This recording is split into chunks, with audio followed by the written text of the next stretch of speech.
Hey guys, Lady Indigo here with my old mentor Eric. Hello. And we're gonna do another interview thing, so let's get to it. So, do you remember when we first met? Yes, we met at Central Texas College in Killeen, Texas, and you would come up to my friend, who was now my girlfriend at the time, and courageously introduced yourselves to us. And it's about 2 years later from that, and now we're here having this interview.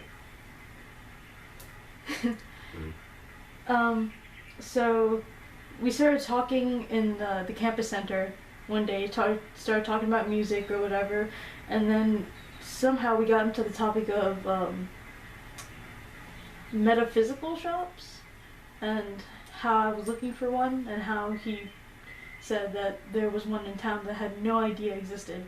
Now I go there like all the time for all my stuff, for like stones and oils and whatnot. Akasha's Treasures Yeah. is the name of the shop. And basically, when you see my posts on things I get, like a haul I get of stuff, you're usually gonna see like part of that logo on there. Not a logo so much as a text. But yeah. When I first went into the shop, when he first showed me and brought me over there, one thing caught my eye: the gemstones. When I was a kid, I liked collecting interesting shaped rocks on the playground, but I didn't know they could be that pretty until right then at the shop 2 years ago. And we have some rocks to show you here today, gemstones. This huge thing is clear quartz. It's terminated. You see, terminated or terminated for pointy? Oh, it's just pointed. Pointed Say on it's one of them. terminated. Terminated? Yeah. Well, this is a really big chunk. Like, I don't even know where he got this. I actually got that at Akasha's. It was $30 if I remember right. $30 for this huge chunk. Almost the size of my head. But not all stones are translucent and pointy at the same time. We also have this fine specimen, which is Lepidolite. and all stones have metaphysical properties to them. For lepidolite, it does. Lepidolite is especially good for, I guess another way to call it would be a dreamer stone. You can put it under your pillow at night, and in addition to helping your crown chakra and the third eye, it can alleviate any sleeping problems. It can help with insomnia. It's just really good for just anything really to do at nighttime. It can also aid if you have something grounding it. It can aid you with astral travel. Cool stuff. And clear quartz is a good amplifier stone, but it could also take in data. Anything else on it? That one in particular, it can kind of act like a battery in that, yeah, it can store data, memories, other forms of energy. If you have other stones surrounding it, depending on the geometric configuration on which the stones are around, the shape of the stones that are around it, and how many of such stones, that can act as Val said, as an amplifier, and it will generate whatever kind of energy you're desiring to get through the configuration that you set around it. So you can basically make a geometric grid with any other stones in the way of having a main stone, which would probably be this one, because before we picked this one up, I saw it had some stones around it already. And what I usually do is I put one stone in the middle, usually my clear quartz, which is much smaller than this one.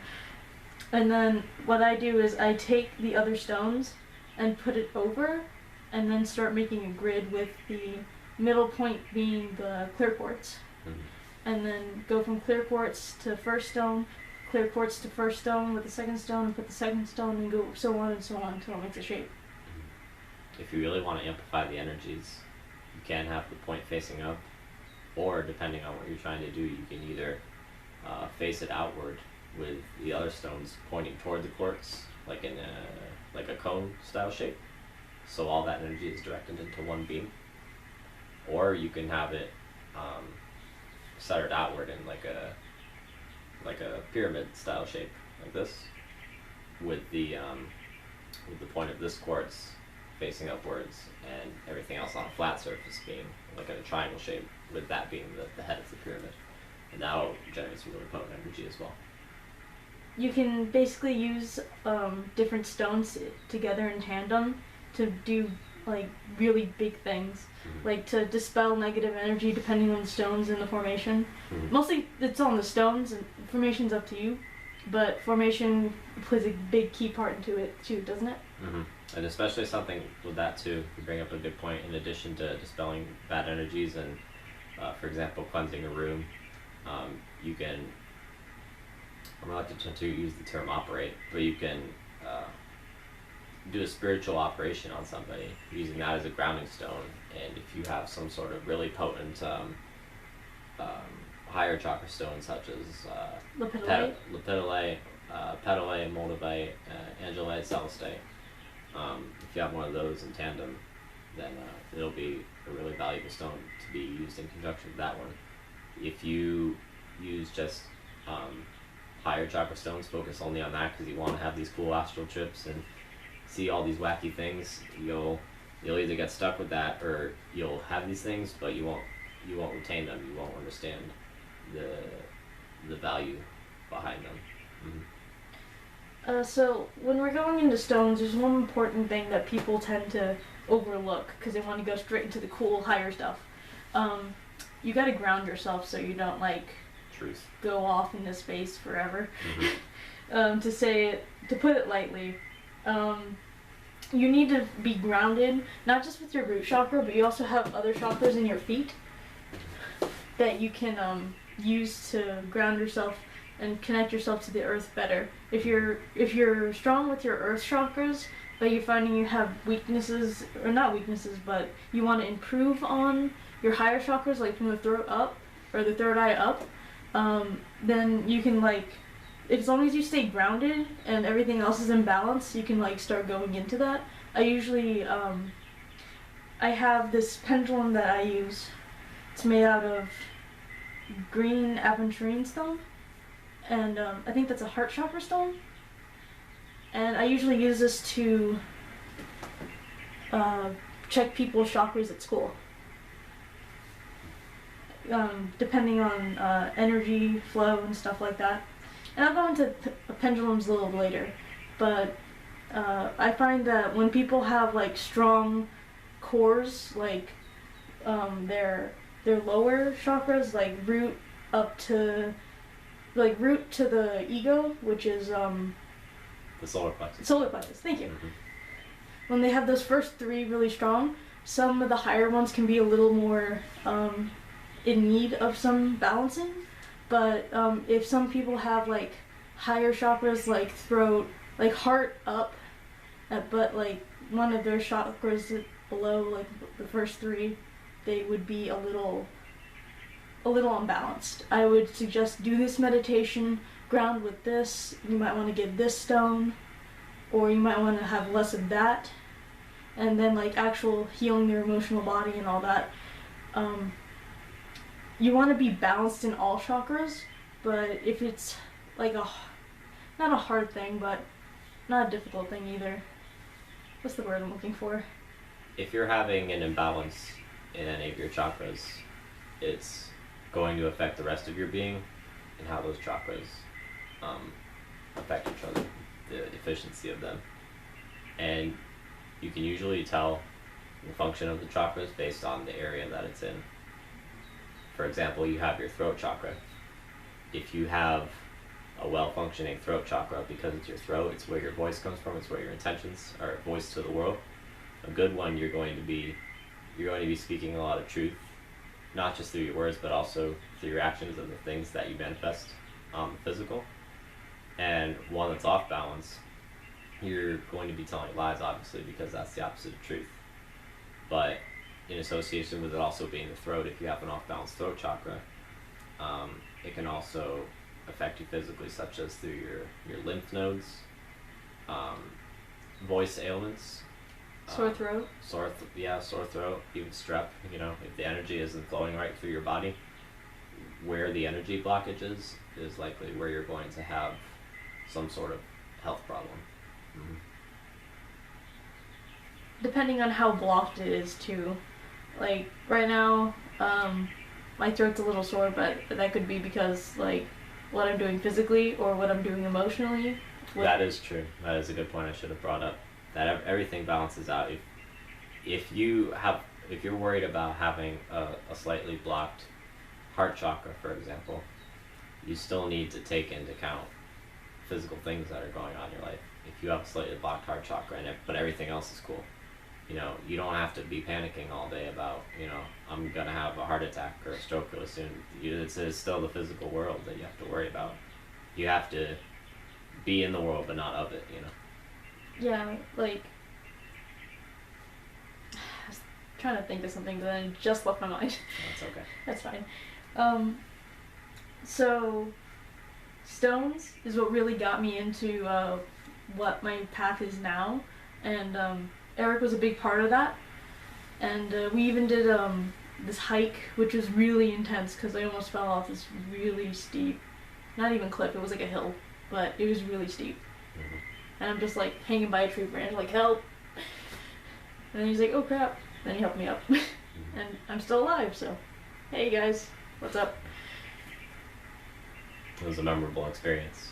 We had went to a local park around the area and hiked probably, I'd say maybe 2 miles deep altogether.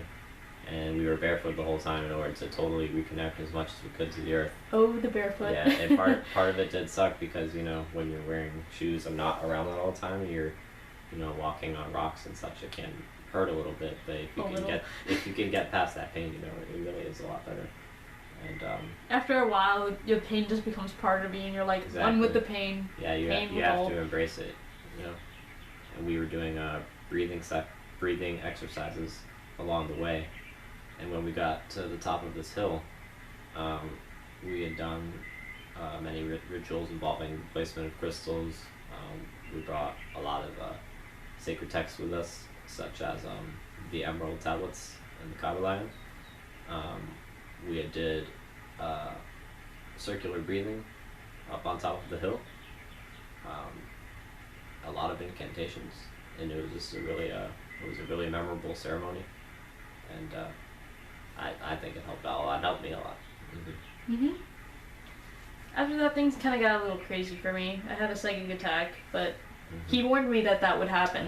When you do these particular breathing exercises, which I may go into another time, your energy goes up, but it's kind of like Sending a red flag. Kind of like a red flag. Other entities can more easily detect your higher vibration. They'll still be like, "What is this vibration? We gotta settle this down," We gotta snuff this out. On the same point, if you can protect yourself and you know how to protect yourself, you can also attract other beings of higher vibrations, and they can help you along on your constant development and how you're constantly developing the rest of the world around you. So you have any questions for me? Well, you mentioned in the past to me that you are really into tarot cards. What is the pronunciation? I usually say it the wrong way. Some people say tarot, some people say tarot, but I just say tarot. Like there's an E in there, but there isn't. It's like Tarot. But that's just the way I say it. Yeah, I kind of have a gumbo with spiritual interests, but I don't really know much about tarot. Can you tell me more about it? Oh yeah.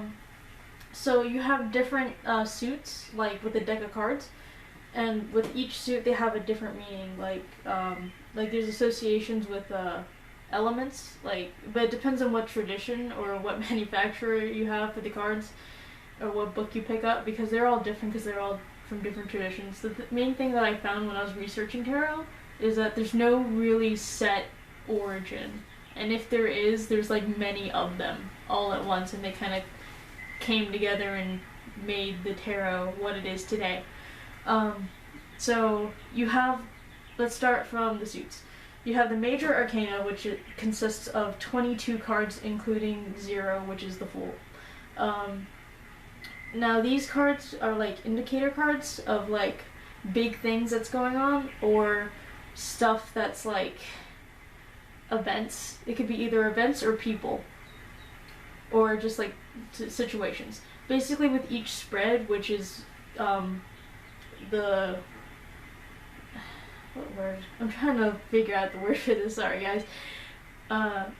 The spread is basically a way to make a sentence, and each card is a word in that sentence, if that makes sense. They all correspond and they all create a bigger message, but they all have their own meaning to them. So you have the major arcana, which is cards like 0, the Fool, 1, the Magician, 2, the High Priestess, 3, the Empress, 4, the Emperor, and so on and so forth. Then you have the minor arcana, which consists of the rest of the deck, which is like, in total it's like 78 cards.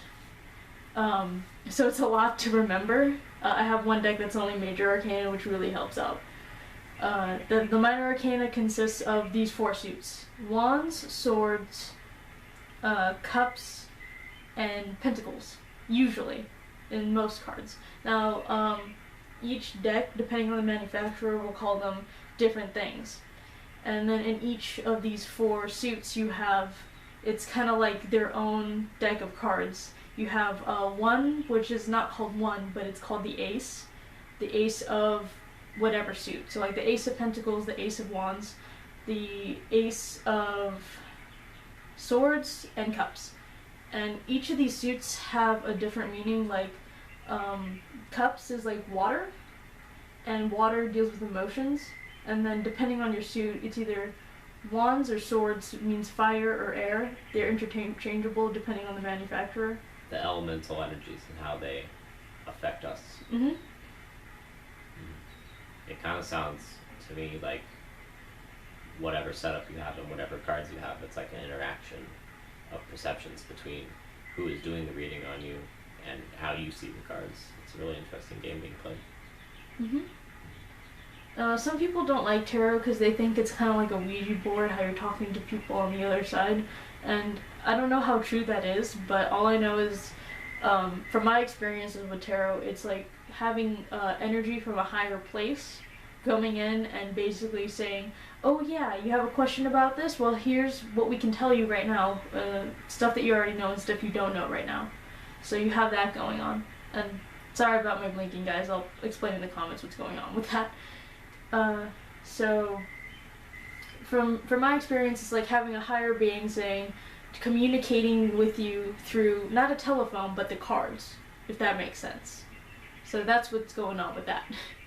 And then you also have other forms of divination, which tarot is a form of divination. You also have pendulum readings, which is anything can be used as a pendulum as long as it has weight to it and it has a string. And other forms of divination like bibliomancy I used a little bit, and then you also have the rune system, which they have different systems within that as well, depending on what tradition you come from when you get to actually purchasing runes. Let's see, what else? There's also water reading and smoke reading and cloud reading, and oh, the one I really want to get into is tea leaf reading because it's really cool. So any other questions? Not that I can think of, no. Okay, well, I got a question for you. Okay. Do you think you'd be willing to make any more videos in this city? Like right now?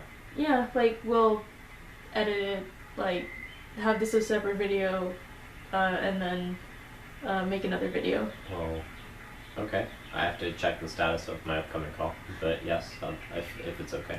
Yeah, sure. I'm good on time. Okay, well, I'm Lady Indigo. Alright, I'm Eric. And I'll catch you guys later. Bye. See ya.